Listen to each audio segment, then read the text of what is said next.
The Battle of Actium was a naval battle fought between Octavian's maritime fleet, led by Marcus Agrippa, and the combined fleets of both Mark Antony and Cleopatra.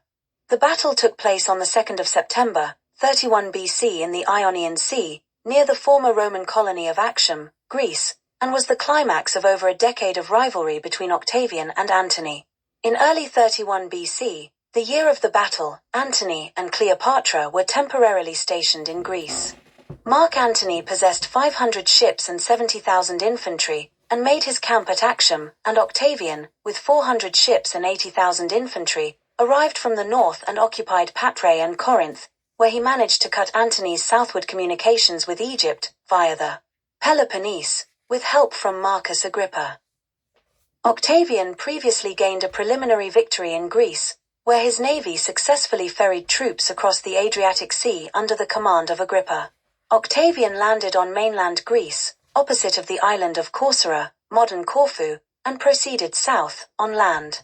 Trapped on both land and sea, portions of Antony's army deserted and fled to Octavian's side, daily, and Octavian's forces became comfortable enough to make preparations for battle. Antony's fleet sailed through the Bay of Actium on the western coast of Greece, in a desperate attempt to break free of the naval blockade. It was there that Antony's fleet faced the much larger fleet of smaller, more maneuverable ships under commanders Gaius Sosius and Agrippa. Antony and his remaining forces were spared only due to a last-ditch effort by Cleopatra's fleet that had been waiting nearby. Octavian pursued them and defeated their forces in Alexandria on the 1st of August, 30 BC, after which Antony and Cleopatra committed suicide. Octavian's victory enabled him to consolidate his power over Rome and its dominions. He adopted the title of Princeps, first citizen, and in 27 BC was awarded the title of Augustus, revered, by the Roman Senate. This became the name by which he was known in later times. As Augustus, he retained the trappings of a restored republican leader, but historians generally view his consolidation of power and the adoption of these honorifics as the end of the Roman Republic and the beginning of the Roman Empire. The alliance among Octavian, Mark Antony, and Lepidus, commonly known as the Second Triumvirate, was renewed for a 5-year term at Tarentum in 37 BC. 8, however, the triumvirate broke down when Octavian saw Caesar Ion, the professed son of Julius Caesar, 9, and Queen Cleopatra 7 of Egypt, as a major threat to his power. 10. This occurred when Mark Antony, the other most influential member of the triumvirate, abandoned his wife, Octavian's sister Octavia Minor. Afterward he moved to Egypt to start a long-term romance with Cleopatra, becoming Caesarion's de facto stepfather. Octavian and the majority of the Roman Senate saw Antony as leading a separatist movement that threatened to break the Roman Republic's unity. Octavian's prestige and, more importantly, his legion's loyalty had been boosted by Julius Caesar's legacy of 44 BC, by which he was officially adopted as Caesar's only son and the sole legitimate heir of his enormous wealth. Antony had been the most important and most successful senior officer in Caesar's army, Magister Equitum, and, thanks to his military record, claimed a substantial share of the political support of Caesar's soldiers and veterans.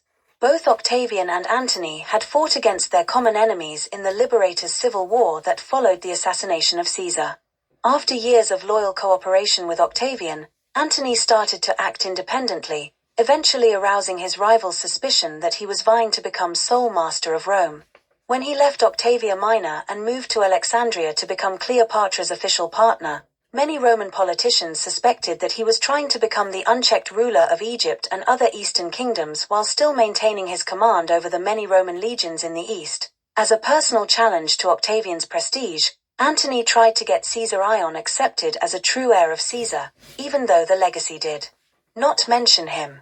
Antony and Cleopatra formally elevated Caesar Ion, then 13, to power in 34 BC, giving him the title King of the Kings, donations of Alexandria. Such an entitlement was seen as a threat to Roman republican traditions. It was widely believed that Antony had once offered Caesar Ion a diadem. Thereafter, Octavian started a propaganda war, denouncing Antony as an enemy of Rome and asserting that he intended to establish a monarchy over the Roman Empire on Caesarion's behalf, circumventing the Roman Senate. It was also said that Antony intended to move the imperial capital to Alexandria as the Second Triumvirate formally expired on the last day of 33 BC. Antony wrote to the Senate that he did not wish to be reappointed. He hoped that it might regard him as its champion against the ambition of Octavian, whom he presumed would not be willing to abandon his position in a similar manner. The causes of mutual dissatisfaction between the two had been accumulating.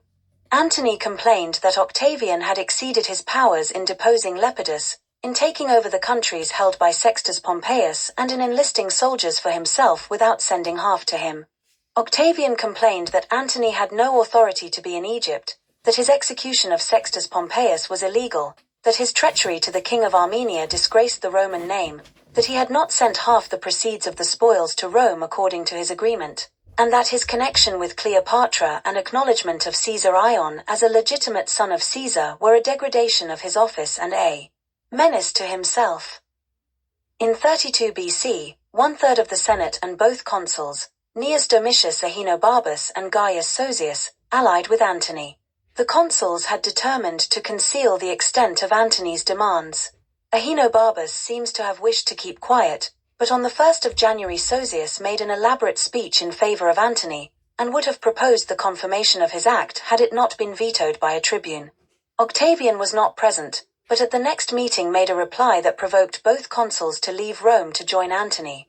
Antony, when he heard of it, after publicly divorcing Octavia, went at once to Ephesus with Cleopatra, where a vast fleet was gathered from all parts of the east, of which Cleopatra furnished a large proportion. 15. After staying with his allies at Samos, Antony moved to Athens.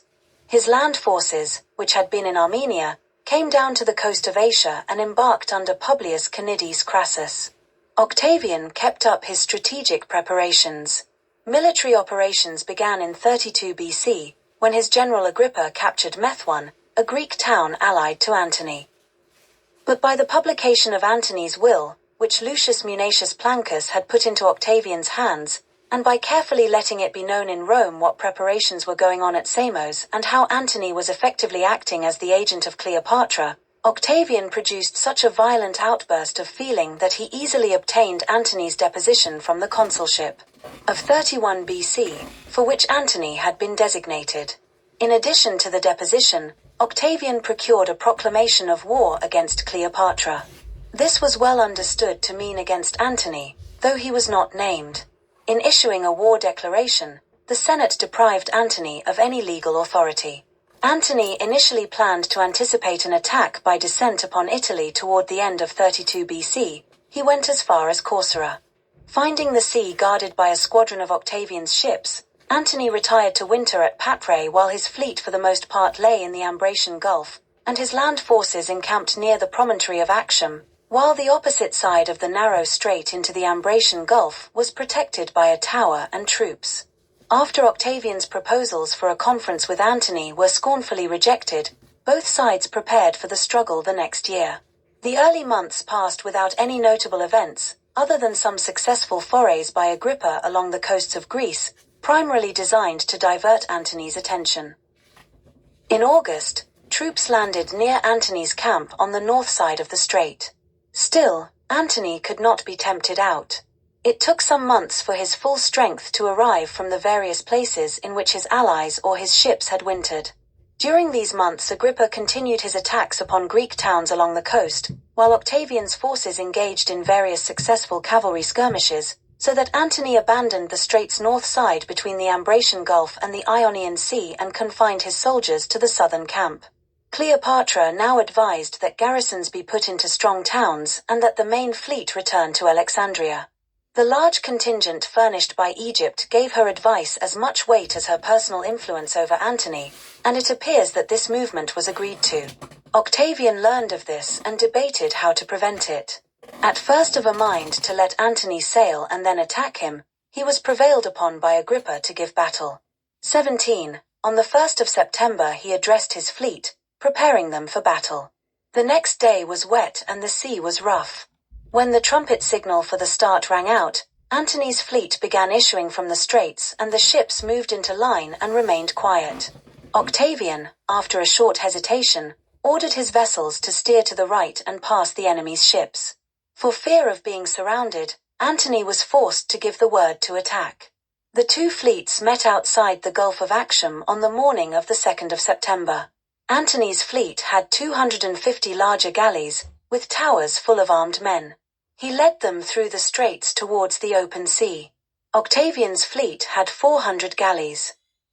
His fleet was waiting beyond the straits, led by the experienced Admiral Agrippa, commanding from the left wing of the fleet, Lucius Aruntius the center and Marcus Lurius the right. 20. Titus Statilius Taurus commanded Octavian's armies, and observed the battle from shore to the north of the straits. Antony and Lucius Gellius Poplicola commanded the Antonian fleet's right wing, Marcus Octavius and Marcus Instius commanded the center, while Gaius Sosius commanded the left wing. Cleopatra's squadron was behind them. Sosius launched the initial attack from the fleet's left wing while Antony's chief lieutenant Publius Canides Crassus commanded the triumvir's land forces. Pelling notes that the presence of two former consuls on Antony's side commanding the wings indicates that it was there that the major action was expected to take place. Octavius and Instius, commanding Antony's center, were lower-profile figures. It is estimated that Antony had around 140 ships, to Octavian's 260.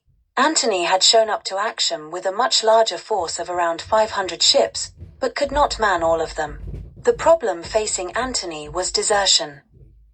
Plutarch and Dio speak of how desertion and disease plagued Antony's camp. What Antony lacked in quantity was made up for in quality. His ships were mainly the standard Roman warship, quinqueremes with smaller quadriremes, heavier and wider than Octavian's, making them ideal weapon platforms. However, due to their larger size, they were less maneuverable than Octavian's ships. Antony's personal flagship, like his admirals, was a 10. An 8-war galley had around 200 heavy marines, archers, and at least 6 ballista catapults. Larger than Octavian's ships, Antony's war galleys were very difficult to board in close combat and his troops were able to rain missiles onto smaller and lower ships. The harpax, Agrippa's device made for grappling and boarding enemy ships, made this task a bit easier. The galley's bows were armored with bronze plates and square-cut timbers, making a successful ramming attack with similar equipment difficult. The only way to disable such a ship was to smash its oars, rendering it immobile and isolated from the rest of its fleet. Antony's ship's main weakness was lack of maneuverability. Such a ship, once isolated from its fleet, could be swamped with boarding attacks. Also, many of his ships were undermanned with rowing crews. There had been a severe malaria outbreak while they were waiting for Octavian's fleet to arrive. Octavian's fleet was largely made up of smaller Liburnian vessels. His ships, though smaller, were still manageable in the heavy surf and could outmaneuver Antony's ships, get in close, attack the above-deck crew with arrows and ballista-launched stones, and retreat. Moreover, his crews were better trained, professional, well-fed and rested. A medium ballista could penetrate the sides of most warships at close range and had an effective range of around 200 yards. Most ballistas were aimed at the marines on the ship's fighting decks. Before the battle, one of Antony's generals, Quintus Dellius, defected to Octavian, bringing with him Antony's battle plans. Shortly after midday, Antony was forced to extend his line from the protection of the shore and finally engage the enemy. Seeing this, Octavian's fleet put to sea. Antony had hoped to use his biggest ships to drive back Agrippa's wing on the north end of his line, but Octavian's entire fleet, aware of this strategy, stayed out of range. By about noon the fleets were in formation, but Octavian refused to be drawn out, so Antony was forced to attack. The battle raged all afternoon without decisive result. Cleopatra's fleet, in the rear, retreated to the open sea without engaging. A breeze sprang up in the right direction and the Egyptian ships were soon out of sight. Langer argues that Antony would have had victory within reach were it not for Cleopatra's retreat. Antony had not observed the signal, and believing that it was mere panic and all was lost, followed the fleeing squadron. The contagion spread fast, everywhere sails unfurled and towers and other heavy fighting gear went by the board. Some fought on, and only long after nightfall, when many a ship was blazing from the firebrands thrown upon them, was the work done. 16. Making the best of the situation, Antony burned the ships he could no longer man while clustering the remainder tightly together. With many oarsmen dead or unfit to serve, The powerful, head-on ramming tactic for which the octaries had been designed was now impossible. Antony transferred to a smaller vessel with his flag and managed to escape, taking a few ships with him as an escort to help break through Octavian's lines. Those left behind were captured or sunk. J.M. Carter gives a differing account of the battle. He postulates that Antony knew he was surrounded and had nowhere to run. To turn this to his advantage, he gathered his ships around him in a quasi-horseshoe formation, staying close to the shore for safety. Then, should Octavian's ships approach his, the sea would push them into the shore. Antony foresaw that he would not be able to defeat Octavian's forces, so he and Cleopatra stayed in the rear of the formation. Eventually Antony sent the ships on the northern part of the formation to attack. He had them move out to the north, spreading out Octavian's ships, which until this point were tightly arranged. He sent Sosius to spread the remaining ships to the south. This left a hole in the middle of Octavian's formation. Antony seized the opportunity and, with Cleopatra on her ship and him on a different ship, sped through the gap and escaped, abandoning his entire force. With the end of the battle, Octavian exerted himself to save the crews of the burning vessels and spent the whole night on board. The next day, as much of the land army had not escaped to their own lands, submitted, or were followed in their retreat to Macedonia and forced to surrender, Antony's camp was occupied, bringing an end to the war.